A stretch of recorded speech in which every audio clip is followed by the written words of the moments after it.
ഇൻസ്റ്റഗ്രാമിൽ എനിക്ക് കുറച്ച് പേര് ഷെയർ ചെയ്ത് തന്നിട്ട് റിയാക്ട് ചെയ്യണമെന്ന് പറഞ്ഞിട്ടുള്ള ഒരു വിഷയമായിരുന്നു 15-കാരനായിട്ടുള്ള മെഹറിൻ്റെ മരണം. സംഭവം എന്താണെന്ന് വെച്ചാൽ 15-കാരൻ ഫ്ലാറ്റിൽ നിന്ന് ചാടി മരിച്ച സംഭവം ക്ലോസറ്റിൽ മുഖം പൂഴ്ത്തി വെച്ച് ഫ്ലഷ് ചെയ്തു, നിറത്തിൻ്റെ പേരിൽ പരിഹസിച്ചു, മകൻ ക്രൂരമായ റാഗിങ്ങിന് ഇരയായെന്ന് അമ്മയുടെ പരാതി. ഇനി ഞാൻ ആ ഒരു ന്യൂസോട് ഇങ്ങോട്ട് വെക്കാം. എറണാകുളം ചോറ്റാനിക്കരയിൽ റാഗിങ്ങിനെ തുടർന്ന് ആത്മഹത്യ ചെയ്ത 9ാം ക്ലാസ് വിദ്യാർത്ഥി മിഹിർ അഹമ്മദ് നേരിട്ടത് കൊടിയ ക്രൂരത. ക്ലോസറ്റിൽ മിഹിറിന്റെ തല താഴ്ത്തി ഫ്ലഷ് ചെയ്തെന്നും നിറത്തിന്റെ പേരിൽ പരിഹസിച്ചെന്നും അമ്മാവൻ മുഹമ്മദ് ഷെരീഫ് 24 വെളിപ്പെടുത്തി. അടുത്ത സുഹൃത്തുക്കളുമായി മിഹിർ അഹമ്മദ് താൻ നേരിട്ട പീഡനങ്ങൾ തുറന്നു പറഞ്ഞു. മിഹിറിന്റെ മരണത്തെ പോലും റാഗ് ചെയ്ത വിദ്യാർത്ഥികൾ പരിഹസിച്ചു. സംഭവം എന്താണെന്നുള്ള ചെറിയൊരു ഐഡിയ നിങ്ങൾക്ക് കിട്ടിക്കാണെന്ന് ഞാൻ വിശ്വസിക്കുന്നു. അതായത് മിഹിർ പഠിക്കുന്ന സ്കൂളിലെ ക്രിമിനൽസ് ആയിട്ടുള്ള കുറച്ച് സ്റ്റുഡൻസിന്റെ തന്തയില്ലായ്മ കാരണമാണ് ഇന്ന് ആ കുട്ടിയുടെ ജീവൻ നഷ്ടപ്പെട്ടിട്ടുള്ളത്. ഓക്കെ, നമ്മുടെ നാട്ടിൽ പണ്ട് കാലങ്ങളിൽ നിലനിന്നിരുന്ന തീണ്ടൽ തൊടിയിൽ പോലുള്ള കാര്യങ്ങൾ ഇന്നും നമ്മുടെ നാട്ടിൽ പല ആളുകൾക്കിടയിലും പല രീതിയിലുണ്ട് എന്നുള്ളത് ആലോചിക്കുമ്പോഴത്തേക്കും ഇതിന്റെ ഭീകരാവസ്ഥ നിങ്ങളൊന്ന് ആലോചിച്ച് നോക്കുക. ഇത് കഴിഞ്ഞിട്ട് ഈ മിഹിർ എന്ന് പറയുന്ന ഈ പയ്യന്റെ ആണെങ്കിൽ അമ്മ ഇൻസ്റ്റഗ്രാമിലാണെങ്കിൽ ഒരു പോസ്റ്റ് ഇട്ടിട്ടുണ്ടായിരുന്നു. അത് നമ്മളെല്ലാവരും കേൾക്കേണ്ട ഒരു സാധനം തന്നെയാണ്. കാര്യം എന്താണ് മിഹിറിന് അവിടെ സംഭവിച്ചതെന്നുള്ളത്. കാരണം ഇവിടുത്തെ മീഡിയാസ് ഒക്കെ ജസ്റ്റ് ന്യൂസ് റിപ്പോർട്ട് ചെയ്ത് പോകുന്നു എന്നുള്ളതല്ലാതെ അതിനപ്പുറത്തേക്ക് ഈ ഹണി റോസിന്റെ വസ്ത്രദാനത്തെക്കുറിച്ചുള്ള സംഭവമൊന്നും അല്ലാത്തതുകൊണ്ട് ഒരാഴ്ച തോറും വൈകുന്നേരങ്ങളിൽ അന്തിച്ചർച്ച കാര്യങ്ങളൊന്നും ഇവരൊന്നും നടത്താൻ പോകുന്നില്ല. ഒരുപക്ഷെ TRP വാല്യൂ ഉണ്ടെന്ന് അറിഞ്ഞു കഴിഞ്ഞാൽ എല്ലാ ദിവസവും വൈകുന്നേരം അന്തിച്ചർച്ച ഉണ്ടാകും. അല്ലാത്ത പക്ഷം ഈ ഒരു കാര്യങ്ങൾ, ഈ അമ്മയ്ക്ക് പറയാനുള്ള കാര്യങ്ങൾ ലോകം മൊത്തം എല്ലാവരും കേൾക്കേണ്ടത് തന്നെയാണ്. ഞാൻ ഇനി ആ ഒരു പോസ്റ്റ് ഇങ്ങോട്ട് ഞാൻ വായിക്കാം. എൻ്റെ ഏറെ പ്രാധാന്യമുള്ള ഒരു കാര്യത്തിലേക്കാണ് ശ്രദ്ധ ക്ഷണിക്കാനാണ് ഈ പത്രക്കുറിപ്പ് തയ്യാറാക്കിയിട്ടുള്ളത്. 2025 ജനുവരി 15 എൻ്റെ കുടുംബത്തിൽ നടന്ന ദാരുണമായ ഒരു സംഭവത്തിന് പിന്നാമ്പുറത്തുള്ള വിവരങ്ങൾ പുറം ലോകം അറിയണമെന്നും ഞങ്ങൾക്ക് നീതി ലഭിക്കാൻ പൊതുസമൂഹം കൂടെ നിൽക്കണമെന്നുള്ള ഉദ്ദേശത്തോടു കൂടിയാണ് ഇതിന് മുതിരുന്നത്. രചന PM എന്ന ഞാൻ വീട്ടമ്മയും ഒരു സംരംഭകയുമാണ്. 15-കാരനായ മിഹിറിന്റെ മാതാവായ ഞാൻ തൃപ്പൂണിത്തുറയിൽ സന്തുഷ്ടമായ രീതിയിൽ കുടുംബജീവിതം നയിച്ചു വരികയായിരുന്നു. എന്നാൽ പ്രസ്തുത ദിവസം എറണാകുളം ജില്ലയിലെ തിരുവാണിയൂരിൽ സ്ഥിതി ചെയ്യുന്ന ഗ്ലോബൽ പബ്ലിക് സ്കൂളിൽ പഠിക്കുന്ന എൻ്റെ മകൻ, ആ സ്കൂൾ ശ്രദ്ധിച്ചോ, ഗ്ലോബൽ പബ്ലിക് സ്കൂൾ, ഓക്കെ, പഠിക്കുന്ന എൻ്റെ മകൻ മിഹിർ സ്കൂളിൽ നിന്ന് താമസ സ്ഥലമായ തൃപ്പൂണിത്തുറയിലെ ചോയ്സ് പാരഡൈസിലേക്ക് ഉച്ച കഴിഞ്ഞ് തിരികെ വരികയും അധികം വൈകാതെ കെട്ടിടത്തിൻ്റെ 26ാം നിലയിൽ നിന്ന് താഴേക്ക് ചാടി തൻ്റെ ജീവൻ ഒടുക്കുകയും ചെയ്തു. സന്തോഷമായി മുന്നോട്ട് പോയിരുന്ന ഞങ്ങളുടെ കുടുംബത്തിന് ഈ സംഭവം ഏൽപ്പിച്ച ആഘാതം വാക്കുകൾ കൊണ്ട് വിവരിക്കാൻ സാധിക്കുന്നതല്ല. ഇത്തരം ഒരു ദൗർഭാഗ്യകരമായ തീരുമാനത്തിന് പിന്നിൽ എന്താണെന്ന് ഞങ്ങൾക്ക് ഒരു രൂപവും ഉണ്ടായിരുന്നില്ല. എന്നാൽ പിന്നീട് ഞാനും ഭർത്താവും ഇതേപ്പറ്റി വിശദമായി മനസ്സിലാക്കാൻ ശ്രമിച്ചപ്പോൾ ഞെട്ടിക്കുന്ന വിവരങ്ങളാണ് ഞങ്ങൾക്ക് ലഭിച്ചത്. മിഹിർ 3 മാസം മുൻപ് പുതുതായി ചേർന്ന ഗ്ലോബൽ പബ്ലിക് സ്കൂളിൽ വെച്ച് ഒരു പ്രത്യേക ഗ്യാങ് വിദ്യാർത്ഥികളാൽ അതിക്രൂരമായി റാഗ് ചെയ്യപ്പെട്ടിരുന്നു. അവൻ്റെ ചില സഹപാഠികളോടും സുഹൃത്തുക്കളോടും സംസാരിച്ചതിൽ നിന്നും ഞങ്ങൾക്ക് ലഭ്യമായ ചില സോഷ്യൽ മീഡിയ ചാറ്റുകളുടെ അടിസ്ഥാനത്തിലും അവൻ ശക്തമായ മാനസിക ശാരീരിക പീഡനങ്ങൾക്ക് വിധേയനായിരുന്നു എന്ന് വ്യക്തമാവുകയായിരുന്നു. അത്തരമൊരു നിസ്സഹായമായ ഘട്ടത്തിൽ അവൻ എടുത്തതാണ് ആ തീരുമാനമെന്ന് ഞങ്ങൾക്ക് ബോധ്യപ്പെടാൻ തക്ക തെളിവുകളും ഞങ്ങൾക്ക് ലഭ്യമാവുകയുണ്ടായി. സ്കൂളിൽ വെച്ചും സ്കൂൾ ബസ്സിൽ വെച്ചും ഞങ്ങളുടെ മകൻ അതിക്രൂരമായി പീഡിപ്പിക്കപ്പെട്ടിരുന്നു. അവന് ശാരീരിക ഉപദ്രവം ഏൽക്കുകയും നിറത്തിൻ്റെ പേരിലും മറ്റുള്ള പരിഹാസവും കുത്തുവാക്കുകളും കേൾക്കേണ്ടി വരികയും ചെയ്തിട്ടുണ്ട്. വാഷ്റൂമിൽ കൊണ്ടുപോയി അവനെ അതികഠിനമായി ഉപദ്രവിക്കുകയും ക്ലോസറ്റിൽ ബലാത്കാരമായി മുഖം പൂഴ്ത്തി വെച്ച് ഫ്ലഷ് ചെയ്യുകയും ടോയ്ലറ്റിൽ നക്കിക്കുകയും ചെയ്തിട്ടുണ്ട്. ഇതെല്ലാം വ്യക്തമായ തെളിവുകളോടുകൂടെ അടിസ്ഥാനത്തിൽ ഞങ്ങൾക്ക് ബോധ്യമായ കാര്യങ്ങളാണ്. എത്രത്തോളം മൃഗീയമായിട്ടുള്ള കാര്യങ്ങളാണ് ആ പുന്നാര മക്കൾ ആ ഒരു കുട്ടിയെടുത്ത് ചെയ്തിട്ടുള്ളത് എന്നുള്ളത് നിങ്ങൾ ആലോചിച്ച് നോക്കുക. ഓക്കെ, ഇപ്പോഴും ഒരു പേര് കേട്ട വിദ്യാഭ്യാസ സ്ഥാപനത്തിൽ പ്രാകൃതമായ ഇത്തരം ചെയ്തികൾ അനുവദിക്കുന്നു എന്നതും അതുമൂലം ഒരു കുട്ടിയുടെ ജീവൻ നഷ്ടപ്പെട്ടു എന്നതും അത്യധികം ഗൗരവമുള്ള കാര്യങ്ങളായി സമൂഹം മനസ്സിലാക്കേണ്ടതുണ്ട്. അവൻ മരണപ്പെട്ട ശേഷവും അത് ആഘോഷിക്കുന്ന ക്രൂരതയിലേക്ക് ആ വിദ്യാർത്ഥി കൂട്ടം എത്തിയെന്നത് നിസ്സാരമായ ഒന്നല്ല. Fuck nigga he actually did എന്ന് തുടങ്ങിയ മെസ്സേജുകളിലൂടെ മരണം വരെ തിമിർത്ത് ആഘോഷിച്ച ആ ക്രിമിനലുകളുടെ മെസ്സേജുകളിൽ നിന്ന് തന്നെ എത്രമാത്രം എൻ്റെ കുട്ടിയെ ജീവിച്ചിരിക്കുമ്പോൾ അവർ പ്രയാസപ്പെടുത്തിയിട്ടുണ്ടാകുമെന്ന് വായിച്ചെടുക്കാൻ കഴിയും. ജീവനൊടുക്കിയ ആ ദിവസം പോലും ക്രൂരമായ പീഡനങ്ങളും അവൻ ഇരയായിരുന്നു എന്ന് ചാറ്റുകളിൽ നിന്ന് ബോധ്യപ്പെടുന്നുണ്ട്. അത് വ്യക്തമാക്കുന്ന ചില സ്ക്രീൻഷോട്ടുകളും ഇതോടൊപ്പം ഒരു ഉദാഹരണം എന്നോണം പുറത്തു വിടുന്നുണ്ട്. അവരുടെ മെസ്സേജുകളെല്ലാം മനസാക്ഷിയുള്ള ആരെയും ഞെട്ടിക്കുന്നതാണ്. ഇതെല്ലാം ശരിയാം വണ്ണം പുറത്തു വരേണ്ടതും ഇതിനെതിരെ ആവശ്യമായ നടപടികൾ ഉണ്ടാവേണ്ടതുമുണ്ട്. സ്കൂൾ അധികൃതരോട് ഈ കാര്യങ്ങൾ ഞങ്ങൾ ബോധ്യപ്പെടുത്തിയപ്പോൾ ഈ കാര്യങ്ങൾ പുറം ലോകം അറിയുമ്പോൾ അവരുടെ സൽപ്പേര് നഷ്ടപ്പെടാതിരിക്കാനുള്ള ആശങ്കയിലാണ് അവർ എന്നാണ് ഞങ്ങൾക്ക് മനസ്സിലാക്കാൻ കഴിഞ്ഞത്. അവരുടെ സൽപ്പേര്, റെപ്യൂട്ടേഷനെ അവർക്ക് ബാധിക്കുന്നത് ഈ കുട്ടിയുടെ മരണത്തെ അറിഞ്ഞപ്പോഴും. അവർക്ക് പോലീസിൽ അറിയിക്കുന്നതിനപ്പുറം യാതൊരു ഉത്തരവാദിത്വവും എന്ന രീതിയിലുള്ള സമീപനം ഞങ്ങളെ ഏറെ വേദനിപ്പിച്ചിട്ടുണ്ട്. ഇനിയും അവിടെയുള്ള മറ്റൊരു കുട്ടിക്കും ഇങ്ങനെ സംഭവിക്കാതിരിക്കാനുള്ള ജാഗ്രത അധികാരികളിൽ നിന്ന് ഉണ്ടാവേണ്ടതുണ്ട്. ഈ മരണത്തിൻ്റെ പിന്നിലെ സത്യം പുറത്തു കൊണ്ടുവരണമെന്ന് ആഗ്രഹിച്ച് അവൻ്റെ ചില സഹപാഠികൾ ചേർന്ന് ആരംഭിച്ച ജസ്റ്റിസ് ഫോർ മിഹിർ എന്ന പേരിലെ ഇൻസ്റ്റഗ്രാം പേജും ഇപ്പോൾ ഡിലീറ്റ് ചെയ്യപ്പെട്ടിട്ടുണ്ട്. ഇതും ഏതോ സമ്മർദ്ദഫലമായിട്ടായിരിക്കാം എന്ന് ഞങ്ങൾ ചിന്തിക്കുന്നു. സത്യം മൂടിവെക്കാൻ ഏത് ഭാഗത്തു നിന്ന് ശ്രമമുണ്ടായാലും പൊതുസമൂഹവും മാധ്യമങ്ങളും അവരുടെ ബാധ്യത നിർവഹിക്കുമെന്ന് എനിക്ക് പ്രത്യാശയുണ്ട്. എൻ്റെ പ്രിയപ്പെട്ട മകൻ്റെ മരണത്തിലേക്ക് നയിച്ച കാര്യങ്ങളിൽ അന്വേഷണം ആവശ്യപ്പെട്ടുള്ള ഈ പരാതി ഇതിനകം പോലീസിൽ നൽകിയിട്ടുണ്ട്. ഇതിൽ കൂടാതെ മുഖ്യമന്ത്രിയുടെ ഓഫീസിലേക്കും DGPക്കും കൂടുതൽ വിശദമായി കാര്യങ്ങൾ ഉൾക്കൊള്ളിച്ചുകൊണ്ടുള്ള പരാതിയും നൽകിയിട്ടുണ്ട്. തൃപ്പൂണിത്തുറ ഹിൽ പോലീസ് സ്റ്റേഷനിൽ 42/2025 എന്ന നമ്പറിലാണ് FIR രജിസ്റ്റർ ചെയ്യപ്പെട്ടിട്ടുള്ളത്. എൻ്റെ മകൻ മുമ്പ് പഠിച്ചിരുന്ന കൊച്ചി ജം സ്കൂളിൻ്റെ വൈസ് പ്രിൻസിപ്പലിൽ നിന്ന് അവൻ നേരിട്ട മാനസിക പീഡനത്തെ സംബന്ധിച്ചും ഞങ്ങൾ ബാലാവകാശ കമ്മീഷന് കഴിഞ്ഞ ദിവസം വിശദമായി പരാതി നൽകിയിട്ടുള്ള കാര്യം കൂടി സൂചിപ്പിക്കുകയാണ്. ആ കാര്യങ്ങളോട് നിങ്ങൾ ശ്രദ്ധിച്ചോളാം. അതും ഒരു പ്രൈവറ്റ് സ്കൂളാണ്. അവിടെ നിന്നാണ് മാനസികമായിട്ട് ആ കുട്ടിക്ക് സമ്മർദ്ദം ഉണ്ടായിട്ടുള്ള മറ്റൊരു ഇഷ്യൂ കൂടെ അവിടെ പറയുന്നത്. ഓക്കെ, എൻ്റെ പ്രിയപ്പെട്ട മകൻ്റെ ജീവൻ അപഹരിച്ച കേസിലെ മുഴുവൻ പ്രതികളെയും എത്രയും വേഗം നിയമത്തിന് മുന്നിൽ എത്തിച്ച് അർഹമായ ശിക്ഷ നൽകണം എന്നതാണ് ഒരു മാതാവ് എന്ന നിലയിൽ എൻ്റെ ആവശ്യം. അതിനുവേണ്ടി സാധ്യമായ എല്ലാ നിയമ പോരാട്ടവും നടത്താനാണ് കുടുംബത്തിൻ്റെ തീരുമാനം. നിയമത്തിലും സംവിധാനത്തിലും ഞാൻ പൂർണ്ണമായും വിശ്വാസം അർപ്പിക്കുകയാണ്. ഞങ്ങൾക്ക് നീതി ലഭിക്കാൻ വേണ്ടിയും ഇനിയും ഇത്തരം സംഭവങ്ങൾ ആവർത്തിക്കപ്പെടാതിരിക്കാനുമായി ഒപ്പം മാധ്യമ സമൂഹവും പൊതുസമൂഹവും ഞങ്ങൾക്ക് പൂർണ്ണ പിന്തുണയുമായി ഒപ്പമുണ്ടാകുമെന്ന വിശ്വാസം പ്രത്യാശയും എനിക്കുണ്ട്. അത് ഞങ്ങൾ നിങ്ങളോട് അഭ്യർത്ഥിക്കുകയും ചെയ്യുന്നു. സമൂഹത്തിൽ സ്വാഭാവികമായ ജീവിതം എല്ലാവർക്കും സാധ്യമാക്കേണ്ടതുണ്ട്.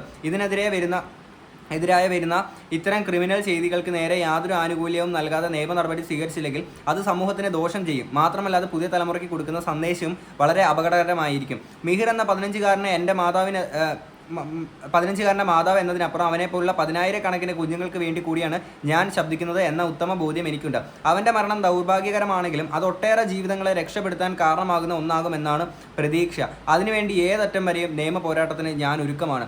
ആ അമ്മ സ്വന്തം മകൻ മരിച്ച് തലയ്ക്ക് മുകളിൽ നിൽക്കുമ്പോഴും ആ അമ്മ ഇത്രയും കാര്യങ്ങൾ ഡീറ്റെയിൽ ആയിട്ട് വിവരിച്ച് ഇങ്ങനെ ഒരു ഇൻസ്റ്റാഗ്രാമിൽ ഒരു പോസ്റ്റ് ചെയ്യണമെന്നുണ്ടെങ്കിൽ നാളെ ഒരു കുട്ടിക്ക് ഇങ്ങനൊരു അവസ്ഥ ഉണ്ടാവരുത് എന്നുള്ളൊരു ഉദ്ദേശത്തോട് തന്നെയാണ്.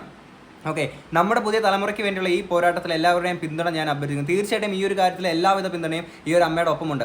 കാരണം നമ്മുടെ നാട്ടിലെ ഇത്രയും ക്രൂരമായിട്ട് ആ ഒരു കുട്ടിയുടെ മരണത്തിന് കാരണമായിട്ടുള്ള ഇത്തരം ക്രിമിനൽസ് ആയിട്ടുള്ള ഒരു സ്റ്റുഡൻസ് അവിടെ പഠിക്കുമ്പോഴും സ്കൂളിൻ്റെ റെപ്യൂട്ടേഷനെ ബാധിക്കുമെന്ന് പറഞ്ഞുകൊണ്ട് ആ മിഹിർ എന്ന് പറയുന്ന കുട്ടിയുടെ മരണത്തെ നിസ്സാരവൽക്കരിക്കുന്ന ഇവരെ പോലുള്ള നിരവധി സ്കൂളുകൾ നമ്മുടെ നാട്ടിലുള്ള സ്ഥിതിക്ക് നാളെ ഒരു കുട്ടിക്കും ഈ രീതിയിലുള്ള ഒരു ഗതികെട്ട ഒരു അവസ്ഥ ഉണ്ടാവരുത്.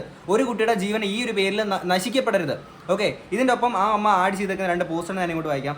Made Mihir play a game where he spread his fingers out and instead of using a pencil to hit between the gaps of his fingers, they made him use a knife. They also made him lick toilet seats and also pushed his head into toilets and flushed them. Immediately after realizing that Mihir passed away, send a message to saying you that and fucking died എന്ന് പറഞ്ഞുകൊണ്ട് ചിരിച്ചുകൊണ്ടിട്ടേക്കുന്ന പോസ്റ്റുകളാണ്. ഇത്രയും ക്രൂരമായിട്ടുള്ള തന്തയില്ലാത്ത ഇങ്ങനത്തെ പുന്നാര മക്കളാണ്. ഒരു മെസ്സേജോടെ ഞാൻ ഇങ്ങോട്ട് വായിക്കാം. My sister came and told me that Mihir killed himself. Check if he is alive. No thanks. From where is this coming from? ചിരിച്ചോണ്ടുള്ള സ്മൈലിയാണ്. No idea. How did he kill himself? He is not responding by the way. Fuck nigga he actually did. അവൻ പറഞ്ഞേക്കുന്ന വർത്താനം കിട്ടില്ല. Fuck nigga he actually did. വളരെ തമാശയാണ് അവനത്. ആ ഒരു മരണം സംഭവിച്ചിട്ടും ഈ പുന്നാര മോനെ ഈ എന്താ മൈനറാണ്, കൊച്ചു കുട്ടിയാണെന്ന് പറഞ്ഞുകൊണ്ട് ഇവരെ വെറുതെ വിടാം അങ്ങനത്തെ ഉദ്ദേശമാണെന്നുണ്ടെങ്കിൽ ഇതേ മിഹിർ എന്ന് പറയുന്ന കുട്ടിയും കൊച്ചുകുട്ടി തന്നെയായിരുന്നു. അവനും ഒരു ജീവിതം ഉണ്ടായിരുന്നു, അവനും ഒരു ഭാവി ഉണ്ടായിരുന്നു. അതെല്ലാം നശിപ്പിച്ച ഇങ്ങനത്തെ പുന്നാര മക്കൾ എന്തിനാണ് ഇങ്ങനെ ജീവിക്കേണ്ട ആവശ്യം എന്താണ്? ഒരു കുട്ടിയുടെ ജീവൻ ഇല്ലാണ്ടാക്കിയിട്ടുള്ള ഓരോ ആളുകളും ആ ഒരു സ്കൂളും എല്ലാം ഉത്തരവാദികളാണ്. ഓക്കെ, ഇതിൻ്റെ ഒപ്പമാണെങ്കിൽ കുറച്ച് പോസ്റ്റോടെ ആ ഒരു അമ്മ ഇട്ടിട്ടുണ്ടായി, 2-3 പോസ്റ്റ് ഇട്ടുണ്ട്. അതുകൊണ്ട് ഞാനിവിടെ സൈഡിൽ കൊടുക്കാം. ആൻഡ് ഇതിന് ശേഷമാണെങ്കിൽ ഈ കുട്ടിയുടെ ആണെങ്കിൽ മിഹിർ എന്ന് പറയുന്ന കുട്ടിയുടെ ആണെങ്കിൽ അമ്മാവൻ മീഡിയസിന് മുന്നിൽ സംസാരിക്കുന്നുണ്ട്. അതുകൊണ്ട് ഞാൻ ഇങ്ങോട്ട് വെക്കാം. മിഹിർ ഈ ഇൻസിഡൻറ്റ് ഉണ്ടായത് ജനുവരി 15-നാണ്. ഈ ഇൻസിഡൻറ്റ് ഉണ്ടായി കുറച്ച് ദിവസത്തിന് ശേഷമാണ്, അതായത് ഇവൻ്റെ ഫ്രണ്ട്സ് ത്രൂവും പിന്നെ അതേപോലെ മിഹിറിൻ്റെ പേരിൽ ഒരു ജസ്റ്റിസ് ഫോർ മിഹിർ എന്ന് പറഞ്ഞിട്ട് ഒരു ഫോറം, ഒരു ഇൻസ്റ്റാഗ്രാമിൽ ഒരു പേജ് ക്രിയേറ്റ് ആവും ഉണ്ടായി. അത് 2 ഡേയ്സിൽ ഡിലീറ്റ് ആവും ചെയ്തു. പിന്നീടാണ് അത് ഡിലീറ്റ് ആക്കിയത് വേറെ ആരുമില്ല, ഇവരുടെ ഈ സ്കൂളുകാർ തന്നെയാണ്. ഞാൻ അതുകൂടെ ഇവിടെ പ്ലേ ചെയ്യാം. കഴിഞ്ഞ 4 ദിവസങ്ങൾക്ക് മുമ്പാണ് സോഷ്യൽ മീഡിയയിൽ ഇൻസ്റ്റാഗ്രാമിൽ ജസ്റ്റിസ് ഫോർ മിഹിർ എന്നുള്ള ഒരു പേരിൽ ഇൻസ്റ്റാഗ്രാം അക്കൗണ്ട് തുടങ്ങുന്നത്. അത് മിഹിറിന്റെ സഹപാഠികളാണ് എന്നുള്ളതാണ് നമ്മൾ മനസ്സിലാക്കുന്നത്. എന്നാൽ ആ പേജ് 2 ദിവസത്തിന് മുമ്പ് അത് അപ്രത്യക്ഷമാവുകയാണ്. സ്കൂളുകാരുടെ ഇടപെടലിൽ തന്നെ അത് റിമൂവ് ചെയ്യിച്ചു എന്നുള്ളതാണ് മാതാവ് പരാതിയിൽ പറയുന്നത്. എന്തായാലും ആ ഇൻസ്റ്റാഗ്രാമിൽ അത് വന്നതിന് പിന്നാലെയാണ് വിഷയം സജീവ ചർച്ചയാകുന്നത്. ഇങ്ങനെ ഒരു സ്കൂള് വിദ്യാർത്ഥികൾക്ക് നല്ലത് പറഞ്ഞു കൊടുക്കാനാണ് ഇത്തരം സ്കൂളുകൾ, അല്ലെങ്കിൽ ഇങ്ങനത്തെ സാധനങ്ങൾ ഉണ്ടാക്കി ഇങ്ങനെ ക്രിമിനൽസിനെ പടച്ചുവിടാൻ വേണ്ടിയുള്ളതാണ് ഇത്തരം സ്കൂളുകൾ? എനിക്ക് മനസ്സിലാവുന്നില്ല. ആ ഒരു കുട്ടിയുടെ മരണത്തിനെ കുറിച്ചിട്ട് അല്ലെങ്കിൽ ആ കുട്ടിക്ക് നീതി കിട്ടണം, ജസ്റ്റിസ് കിട്ടണമെന്ന് വിചാരിക്കുന്ന ഓരോ ആളുകളും അല്ലെങ്കിൽ അങ്ങനെ തുടങ്ങിക്കുന്ന ഫ്രണ്ട്സ് തുടങ്ങിക്കുന്ന ഒരു ഇൻസ്റ്റാഗ്രാം പേജ് ആയിരുന്നു അത് റിമൂവ് ആക്കി കളഞ്ഞതിൻ്റെ മെയിൻ ഉദ്ദേശം എന്ന് വെച്ചാൽ അവരുടെ റെപ്യൂട്ടേഷനെ ബാധിക്കും. എന്തോന്ന് റെപ്യൂട്ടേഷൻ? ഒരു കുട്ടിയുടെ ജീവനേക്കാൾ വലുതാണ് ഒരു സ്കൂളിന് അവരുടെ റെപ്യൂട്ടേഷൻ. എന്നിട്ട് ഇത്തരം ക്രിമിനൽസിനെ വളർത്തിക്കൊണ്ടിരിക്കുകയാണ്. നമുക്ക് കിട്ടിയ ചാറ്റും നമുക്ക് കിട്ടിയ പ്രൂഫും എല്ലാ കാര്യങ്ങളും നമ്മൾ സ്കൂളിനെ അറിയിച്ചിട്ടുണ്ടായിരുന്നു. അതായത് ഇങ്ങനെ സംഭവം നടന്നിട്ടുണ്ടെന്ന് പറഞ്ഞിട്ട് നമ്മൾ സ്കൂളിനെ കോൺടാക്ട് ചെയ്തിട്ടുണ്ടായിരുന്നു. നമ്മൾ അതൊക്കെ ഒരു മെയിൽ അയച്ചിട്ടുണ്ടായിരുന്നു. പക്ഷേ നമുക്ക് കിട്ടിയ റിപ്ലൈ എന്ന് പറഞ്ഞാൽ അവരെല്ലാ ഡീറ്റെയിൽസ് പോലീസിന് കൊടുത്തിട്ടുണ്ടെന്നാണ്. അല്ലാതെ വേറെ ഒരു അപ്ഡേറ്റ് നമുക്ക് സ്കൂളിൻ്റെ ഭാഗത്ത് തന്നിട്ടില്ല. അവർ തരൂല. കാര്യം ഞാൻ കഴിഞ്ഞ ദിവസമാണെങ്കിൽ ഹെലൻ ചേച്ചിയുടെ സഹോദരിയുടെ കുഞ്ഞ് അമ്പുടുവിൻ്റെ ആണെങ്കിൽ സ്കൂളിൽ ഉണ്ടായിട്ടൊരു ഇൻസിഡൻറ്റിനെ കുറിച്ചൊരു വീഡിയോ ചെയ്തിട്ടുണ്ടായിരുന്നു. അതിനകത്ത് ആ ഒരു ടീച്ചർ വന്നേക്കുന്നത് വേറൊരു സാധനം ഉണ്ടായിരുന്നു. എന്തായിരുന്നു? ആ സ്കൂളിലെ 2 കുട്ടികൾ തമ്മിൽ എന്തോ വഴക്കുണ്ടായപ്പോൾ ഒരു കുട്ടിയെ ആണെങ്കിൽ മറ്റേ കുട്ടി ചെകിട്ട തടിക്കും എന്തോ ചെയ്തു. ഇവരെ 2 പേരെയും വിളിച്ചു വരുത്തിയിട്ട് ആ ടീച്ചർ എന്താണ് പറഞ്ഞത്? തിരിച്ചൊരെണ്ണം അങ്ങോട്ട് കൊടുക്കുന്നത്. അപ്പോൾ പ്രശ്നം അങ്ങ് കോംപ്രമൈസ് ആയിരുന്നു, തിരിച്ച് കിട്ടിയ അടി തിരിച്ച് കൊടുക്കുമെന്ന് പറഞ്ഞുകൊണ്ടുള്ള രീതിയിൽ. അപ്പം അത്തരമുള്ള സ്കൂളുകളും അത്തരമുള്ള കാര്യങ്ങളാണ് ഇവിടെ നടന്നുകൊണ്ടിരിക്കുന്നത്. അപ്പം അവർ പോലീസിനെ അറിയിച്ചു എന്ന് പറയുമ്പോഴത്തേക്കും പേരൻസിൻ്റെ അടുത്ത് ഒരു ഉത്തരവാദിത്വം ഇല്ല. നമ്മൾ കുട്ടികളെ സ്കൂളിലോട്ട് വിടുമ്പോഴത്തേക്കിന്, അല്ലെങ്കിൽ ഇത്തരം സ്കൂളിൽ അല്ലെങ്കിൽ വിദ്യാഭ്യാസ സ്ഥാപനങ്ങളിലോട്ട് വിടുമ്പോഴത്തേക്കിന് അവിടുത്തെ ടീച്ചേഴ്സ് എന്ന് പറഞ്ഞു കഴിഞ്ഞാൽ പിന്നീട് ആ ഒരു സ്കൂൾ കോമ്പൗണ്ടിനകത്ത് കയറി കഴിഞ്ഞാൽ പിന്നെ വീടിന് വെളിയിൽ ഇറങ്ങി കഴിഞ്ഞാൽ നമ്മുടെ ആ ഒരു കുട്ടികളുടെ പേരൻസ് എന്ന് പറയുന്ന ആ ടീച്ചേഴ്സാണ്. ആ ടീച്ചേഴ്സിന് ഒരു ഉത്തരവാദിത്വം ഇല്ലാതെ, അല്ലെങ്കിൽ ആ കുട്ടികളുടെ പേരൻസിൻ്റെ അടുത്ത് ഒരു മര്യാദയോ ഒരു മാനസിക പരിഗണനയോ കാണിക്കാതെ ഇത്ര സ്കൂൾ ഇങ്ങനെ പെരുമാറുന്നുണ്ടെങ്കിൽ അവിടെ എത്ര കുട്ടികളുടെ അടുത്ത് ഇവർ എത്രത്തോളം മൃഗീയമായിട്ടുള്ള രീതിയിലായിരിക്കും അവർ പെരുമാറുക. ഇത്തരം ക്രിമിനൽസിനെ വളർത്തിക്കൊണ്ട് വരികയാണ് അവർ. നമുക്ക് ഒരു സ്കൂളിൽ നിന്ന് ഒരു അപ്ഡേറ്റ് നമുക്ക് കിട്ടിയിട്ടുണ്ടായിട്ടില്ല. ഇത് അവരൊരു സീരിയസ് ഇഷ്യൂ ആയിട്ട് എടുത്തതായിട്ട് നമുക്ക് തോന്നുന്നില്ല. ഇങ്ങനൊരു ഇൻസിഡൻറ്റ് നമ്മുടെ മോനുണ്ടായി, അവൻ പോയി. ഇങ്ങനൊരു ഇൻസിഡൻറ്റ് വേറൊരു കുട്ടിക്ക് ഉണ്ടായിക്കൂടാ, ഇനി അങ്ങോട്ട് ഉണ്ടായിക്കൂടാ. അത് നമ്മൾ ഉറപ്പ് വരുത്തണം. അതിന് വേണ്ടിയിട്ടാണ് നമ്മൾ ഫൈറ്റ് ചെയ്യുന്നത്. തീർച്ചയായിട്ടും എത്ര കുട്ടികൾക്കാണെങ്കിൽ ഇപ്പം ഈ രീതിയിലുള്ള ദുരവസ്ഥ ഉണ്ടാകുന്നത്. ഇത്തരം പ്രൈവറ്റ് സ്കൂളിൽ ബേസ് ചെയ്തിട്ട് ഇവരെല്ലാം വിദ്യാഭ്യാസത്തെ കച്ചവടം ചെയ്യുന്നതാണ്. അതൊന്നും ഒരു പ്രശ്നമായിട്ട് ഞാൻ പറയുന്നില്ല. പക്ഷെ നിങ്ങൾ ഈ വിദ്യാഭ്യാസത്തെ കച്ചവടം ചെയ്യുമ്പോഴത്തേക്കും ഇതിൻ്റെ ഇടയ്ക്ക് കുറച്ച് മനുഷ്യർ പെട്ടുപോകുന്നുണ്ട്. മാനസികമായിട്ട് നിങ്ങൾ ഒരു പരിഗണന കൊടുക്കുക, അല്ലെങ്കിൽ മനുഷ്യരാണ് ചുറ്റുമുള്ളത് എന്നുള്ളൊരു വിചാരം പോലും ഈ പറയുന്ന ഒരു പുന്നാരമൊക്കും ഇല്ല.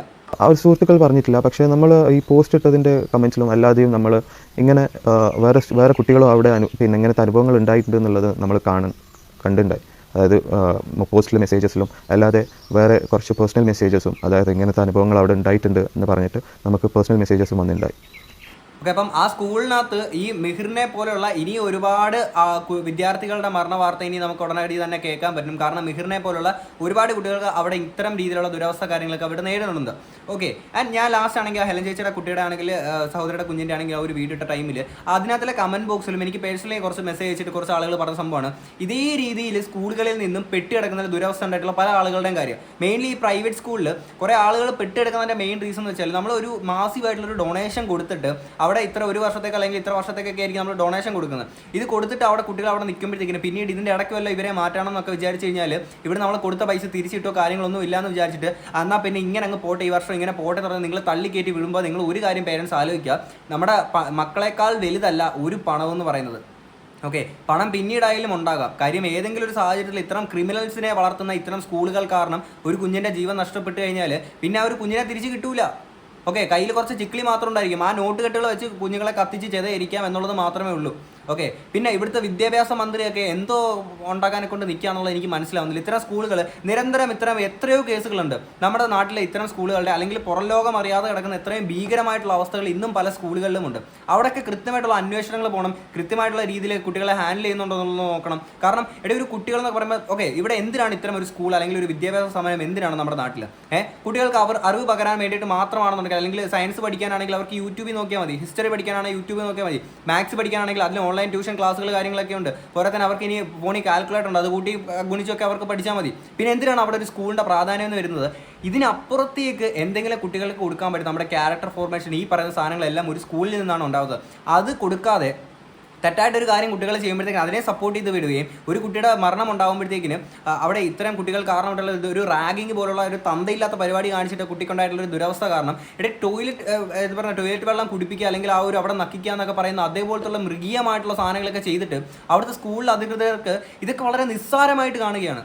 ഓക്കെ, ആ സ്കൂളിൻ്റെ റെപ്യൂട്ടേഷനെ ബാധിക്കുന്നു. എന്തായാലും ഈ ഒരു ന്യൂസ് ഇങ്ങനെ പൊങ്ങി വരുമ്പോഴത്തേക്കും എന്തായാലും റെപ്യൂട്ടേഷൻ നല്ല അടിപൊളിയായിരിക്കുമല്ലോ. ഇനിയിപ്പോൾ അവരുടെ ബാക്കി പരിപാടി തുടങ്ങും. അവരുടെ സ്കൂളായിട്ട് ബന്ധപ്പെട്ടിട്ടുള്ള PTA ഒക്കെ കൂടിയിട്ടൊക്കെ ആണെങ്കിൽ ഓരോ ആൾക്കാർക്കും പൈസ കൊടുത്തു അല്ലാതെ ആണെങ്കിൽ എല്ലാവരുടെയും കമൻറ്റ് ബോക്സിലൊക്കെ പോയിട്ട് സപ്പോർട്ട് ചെയ്ത് പറയാനും ഈ സ്കൂളൊക്കെ അടിപൊളിയാണ്, നല്ലതാണ്, അടിപൊളിയാണെന്ന് പറയാനെ കൊണ്ട് കുറേ ആൾക്കാർ വരും. അത്യാവശ്യം വിവരം ബോധമുള്ള ആൾക്കാർക്ക് അത് അങ്ങനത്തെ കമൻസ് ഒക്കെ കാണുമ്പോഴത്തേക്കിനും മനസ്സിലാവും.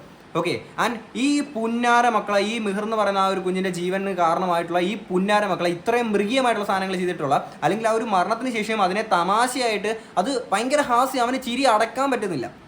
ആ പിള്ളേർക്ക് ചിരി അടക്കാൻ പറ്റുന്നില്ല ഈ ചെയ്ത പുന്നാര മക്കൾക്ക്. അവരെയൊക്കെ ആണെങ്കിൽ കൊച്ചു കുട്ടിയല്ലേ എന്ന് പറഞ്ഞുകൊണ്ട് ശിക്ഷയിൽ ഇളവ് ചെയ്യാം, അല്ലെങ്കിൽ ആ കുട്ടികൾക്ക് കേസിലൊന്നും ഇല്ലാതൊക്കെ ഒഴിഞ്ഞു മാറ്റി വിട്ടേക്കാം എന്നൊക്കെ പലരും ചിന്തിക്കുന്നുണ്ടെങ്കിൽ, അവരുടെ ഭാവി നശിക്കുമെന്ന് ചിന്തിക്കുന്നുണ്ടെങ്കിൽ, ഇതേ ഭാവിയും ഇതേ ജീവിതമുള്ള ഒരു കുട്ടിയായിരുന്നില്ലേ മിഹിർ എന്ന് പറയുന്നത്? അവൻ്റെ ജീവിതം ഇല്ലാണ്ടാക്കിയിട്ടുള്ള ഇവന്മാരെ കൃത്യമായിട്ട് മറുപടി പറയിപ്പിച്ചേ മതിയാകുള്ളൂ. ആൻഡ് ആ ഒരു സ്കൂളിൻ്റെ കാര്യത്തിൽ ഇങ്ങനെയുള്ള സ്കൂളുകൾ നമ്മുടെ നാട്ടിൽ വെച്ച് പൊറിപ്പിക്കാൻ പാടില്ല. ദയവ് നിങ്ങൾ പേരൻസിൻ്റെ അടുത്ത് പറയണം, ഇത്തരം മൃഗീയമായിട്ട് ക്രിമിനൽസിനെ വളർത്തുന്ന ഇത്തരം സ്കൂളുകളിലേക്ക് ദയവ് ചെയ്ത് കുട്ടികളെ വിടാതിരിക്കുക എന്നുള്ളത് മാത്രമേ പറയാനുള്ളൂ.